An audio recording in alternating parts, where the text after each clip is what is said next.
Hello, everybody.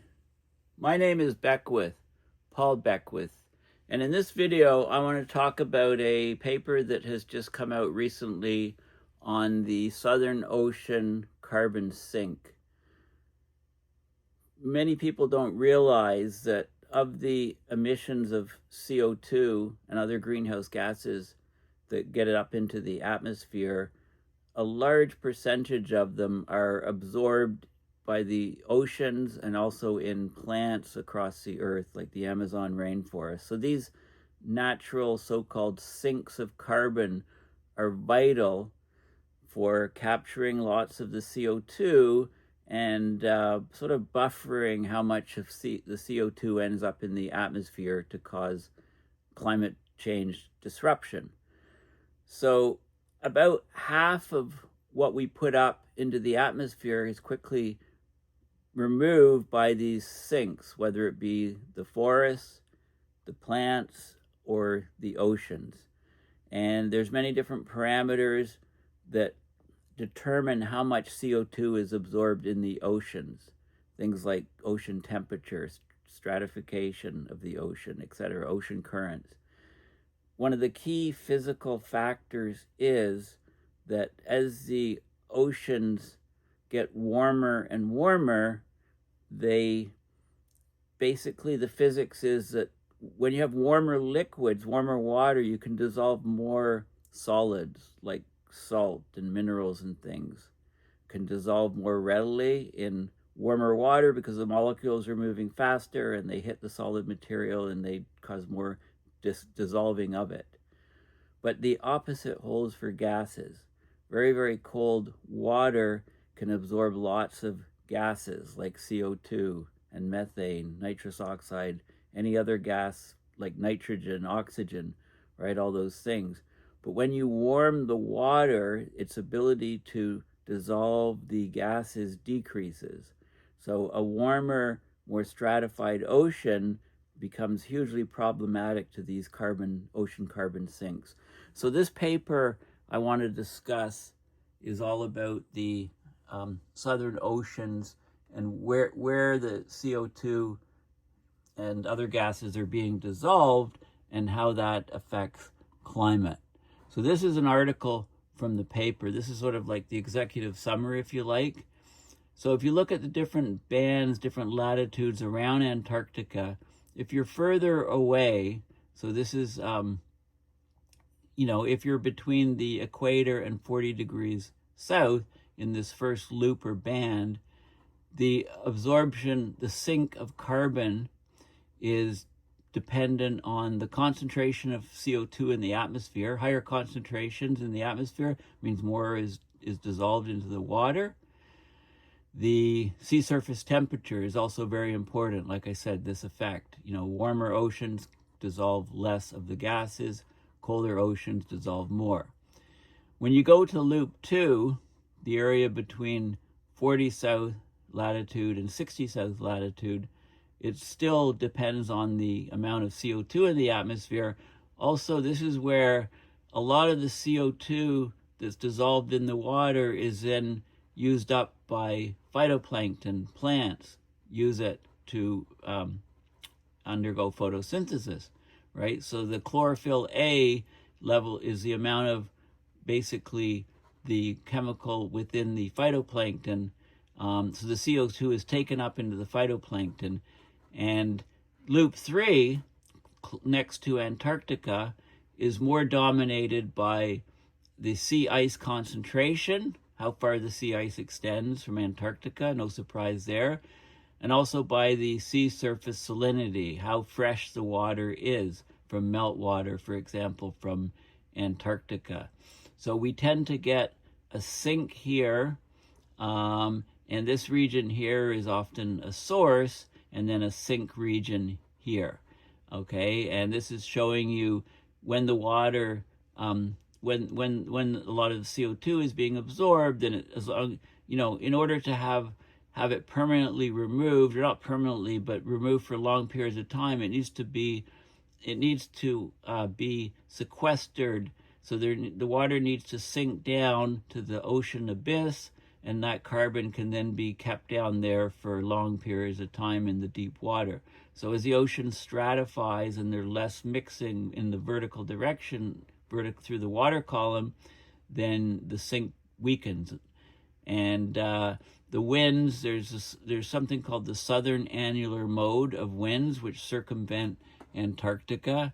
And, we can have a look at that. But those winds fluctuate. So there's a positive mode for, there's a positive SAM, where the winds, the southern annular mode, SAM, is stronger. And then there's a weaker mode where it's weaker. And when it's stronger, you can get the Ekman transport is transport perpendicular to the direction of motion. And that can also interfere with the sequestration of the carbon. So there's all of these factors. So let's go to the beginning. Well, first of all, this is Earth null school. This is about 60 degrees here. Okay, so you can there's different modes, the different zones where we can talk about the sequestration, and let's look at the this is surface winds. If we look at the 250 millibar winds around Antarctica, you can see the jet stream winds. Of course, it's very, very wavy, as you can see at present. We're heading into winter in the northern hemisphere. We're heading into summer in the southern hemisphere. Okay, so this is a Earth Null School is an invaluable tool. Okay, so let's go and have a look at the paper. So this is a peer-reviewed paper in Science Advances called Substantially Underestimated Winter CO2 Sources of the Southern Ocean. Okay, so it's very hard to access the Southern Ocean, especially in the winter. You don't generally have ships going down there. It's dark, so you can't use the typical MODIS satellites to monitor like color of the ocean, which relates to chlorophyll in the ocean and phytoplankton. So they're using a new technique. They're using laser radar, or LIDAR. It's satellite-based light detection and ranging measurement. So they send out a light signal, and they use it to do like a radar, you may understand relatively how radar works. You can find out how far an object is, how fast it's moving using radio waves. Well, if you do that with light waves, it's called LIDAR. So they use LIDAR on satellites with machine learning, and they can access the Southern Ocean air-sea CO2 fluxes, and they've done this with data between 2007 and 2020. And what they've discovered is that CO2 outgassing south of 50 degrees south, they underestimated it. It's been underestimated in the models. There's a lot more CO2 outgassing. In fact, it was underestimated by 40% in previous studies. So the sink in the Southern Oceans is not as strong as we thought, especially in the winter. The mid-latitude Southern Ocean, 30 degrees to 50 degrees south, it strengthens as a carbon sink over time, but the high latitude region, 50 to 90 degrees south, shows southern annular mode alteration between uptake and outgassing. That's the speed of the wind circumventing Antarctica. And in different regions, there's different domination. So the CO2 partial pressure in the atmosphere is very important. The difference to the partial pressure in the atmosphere versus the CO2 in the ocean, that's the delta P CO2. That's a dominating factor. The winds is an important factor. So there's different controls. They propose a framework of the 3 latitudinal loops, which I showed in the diagram at the beginning, with differing controls on the amount of CO2 that gets dissolved in the water. If you're right next to the Antarctic, then the sea ice dominates, and the salinity, the sea surface salinity, the SSS, dominates the extent of the sink, the carbon sink in Antarctica oceans surrounding Antarctica. If you're at slightly higher latitudes, further from the South Pole, then the polar front, which dominates with, so that's basically the atmospheric CO2 concentration dominates, and also the chlorophyll, the amount of phytoplankton that grow in that area where the water is slightly warmer than it is right close to Antarctica. And this is determined by the SAM, the southern annular mode, whether it's positive, stronger than normal, negative, SAM, weaker than normal, and so on. The fluctuations in the SAM greatly influence the amount of CO2 that's absorbed in the southern oceans. And if you're higher latitudes, then it's sort of the subpolar region, and the sea surface temperature, SST, and the CO2, atmospheric CO2, also dominate. So there's critical processes going on. In order to understand the Southern Ocean's global carbon cycle impact, you need to look at these things. So there's a bit of an intro here. The Southern Ocean, south of 35 degrees south, plays a pivotal role in the global carbon cycle. It accounts for about 40% of the Earth's anthropogenic CO2 uptake. Okay, so that's huge. You know, for the CO2 that goes up into the atmosphere, mostly from fossil fuel burning, about half of it is absorbed by the Earth system. 40% of it is absorbed by the ocean's anthropogenic CO2 uptake. The anthropogenic emissions, human emissions, about 40% of that is taken up in the ocean, and in the Southern Ocean. The Southern Ocean effect is huge.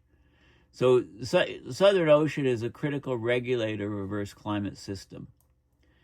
Despite its critical role, it exhibits the largest uncertainties in global estimates of air-to-sea CO2 fluxes, right? Is CO2 going into the oceans to be dissolved, or is it coming out of the oceans into the air? So this, it's hard to get CO2 measurements in the Southern Ocean, especially in winter, right? We have severely restricted ship access. Who wants to go into the Southern Oceans during the winter? There's some autonomous platforms on like the Argo floats, for example, that can help us get some sampling locally if those floats are down in that region. We don't have sufficient coverage. It's very restricted. So using a satellite and sensors on a satellite, this so-called synoptic or large-scale approaches, numerical modeling, satellite remote sensing, we can overcome some of the fundamental limitations that make it really difficult to get measurements of CO2 in the Southern Ocean. Okay, the contemporary climate models that look at ocean carbon cycle models, they overemphasize thermally driven CO2 partial pressure, so the temperature of the water determining how much CO2 gets absorbed. They don't capture the observed seasonal fluctuations dominated by the biological, like the phytoplankton containing chlorophyll A, also physical drivers, like the southern annular mode winds, for example. Traditional passive ocean color remote sensing, which is essential for quantifying the biological carbon uptake, the biological pump, right, the phytoplankton, you can't use this during high latitude winters in the southern hemisphere because of it's too dark, right? The polar is dark 24/7. There's also persistent cloud cover that blocks this method. So we need to use, there's a gap. So this is a new technique that this paper is talking about, using to fill this gap of data in the Southern Ocean carbon cycle, using LIDAR, light detection and ranging technologies that can see what's going on. Okay, and they talk about the southern annular mode, large-scale atmospheric forcing, how it modulates wind intensity and position, and therefore the amount of CO2 that's blown over the surface of the water. If there's positive SAM phases, so if the winds circumventing Antarctica are stronger than normal, it drives poleward shifted intensified winds. The winds move poleward, they intensify.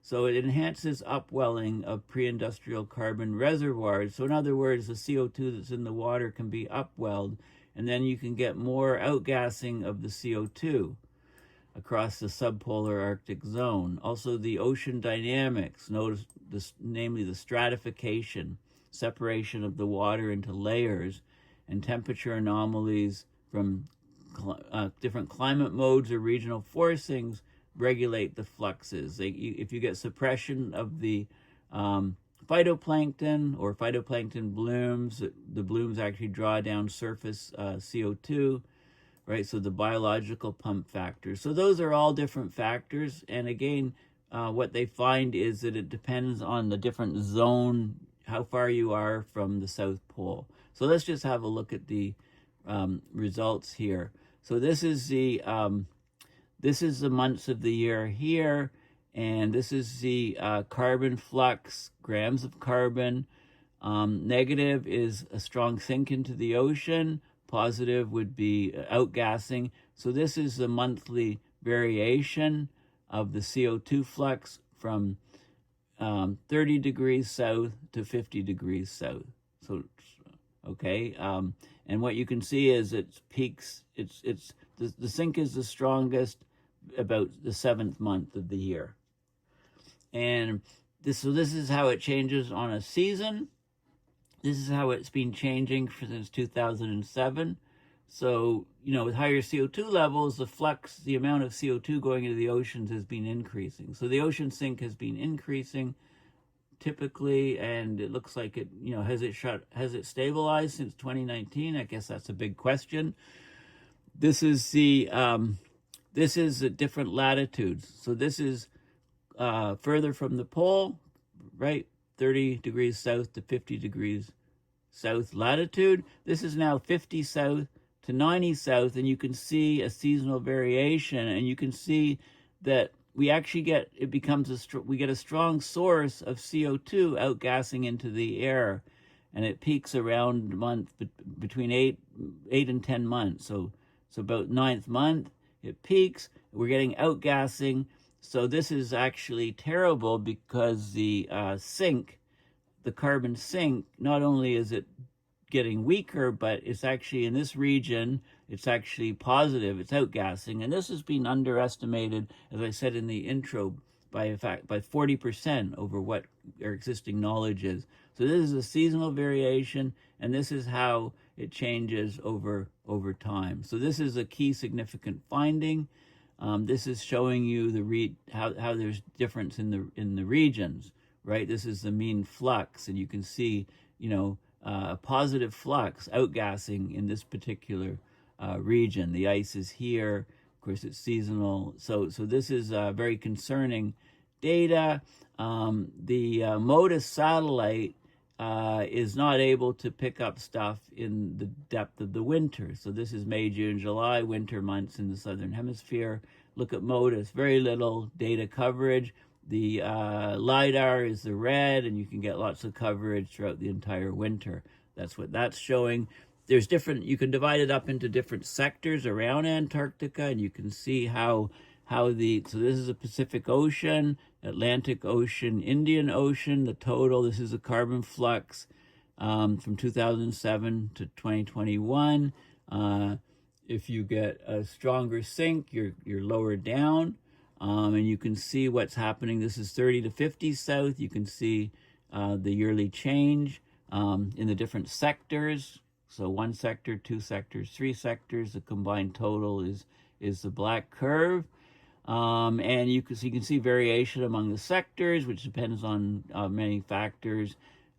This is as you go closer to the pole in the 50 degrees latitude south to 90 degrees south, the South Pole, you can see again the fluctuation. You can see that there's the outgassing there of the CO2, which is a lot stronger than we thought previously. Okay, so we've got new sensors, new ways of detecting it. Doesn't look too good. And let's go to the last, this is another image showing the effects due to gas transfer velocity, so wind speed of the gases over the surface, and the pressure difference, the air-sea partial pressure of CO2 difference. So they look at those different factors. So green dominated by the DD, which is the pressure difference, and the blue is dominated by the winds, and the southern annular mode is more dominant in this region, so that's why those areas are bluish. So they show those components, also how the components are changing over time. But I really want to get back. This is a key. This is a really interesting thing. It shows you the latitude band. So we've got 10-degree latitude band from equator to the South Pole, and you can see the effects that dominate in the region. So down right 80 degrees south, we get a domination of sea ice concentration here, for example. The chlorophyll, like the chlorophyll here, it kind of, water needs to be warmer, more sunlight in this region here, sort of mid-latitudes in the southern hemisphere, where the chlorophyll dominates. Marine life, other marine life, sea surface height, sea ice concentration. The sea surface salinity is also very important. It dominates here, but look how it has huge dominance at the low latitude. So the freshness of the water. Is there a lot of melt from Antarctica making the water saltier, water fresher rather, or are you getting downwelling where the sea ice, the salt is rejected, making it saltier on the fringes where the ice is formed and so on. So there's those factors here. And this is the partial pressure of CO2 in the atmosphere, So they look at the percentage contribution of factors that lead to the sink of carbon. And then it's divided up into bands. The primary factors here, so, this would be CO2 pressure. This would be sea surface salinity here, right? It varies in the different zones. And I showed you the summary, which is sort of the key summary of the paper, that depending on your zone, how far you are from the South Pole, depends on the processes that dominate the ocean, Southern Ocean being a carbon sink. And we completely underestimate the effects of the carbon outgassing. So they go into a lot of equations and stuff on how they come up with that, but those are the key points I wanted to cover. So the key thing, again, is that we are substantially underestimating winter CO2 sources outgassing from the Southern Ocean by up to 40% compared to previous studies, and this means that the carbon sink of the Southern Oceans is not as strong as we thought. Okay, so this is very significant information. Thanks for listening. Please go to my website, paulbeckwith.net, and donate to PayPal to support my research and videos. Thanks again, and bye for now.